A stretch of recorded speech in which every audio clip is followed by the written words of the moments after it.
Gumagalaw na ang proseso.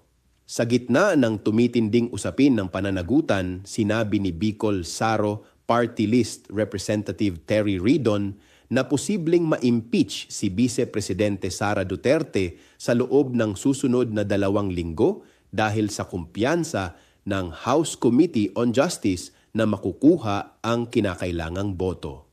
Hindi na ito haka-haka o usap-usapan na lang. Ito ay isang formal na proseso na isinasagawa sa loob ng Kongreso.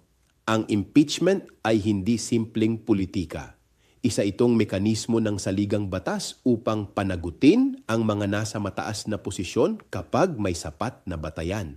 Ngunit habang umaandar ang proseso, malinaw na susubukin nito hindi lamang ang ebidensya, kundi pati ang integridad ng mga institusyon at ng mga mambabatas na magpapasya.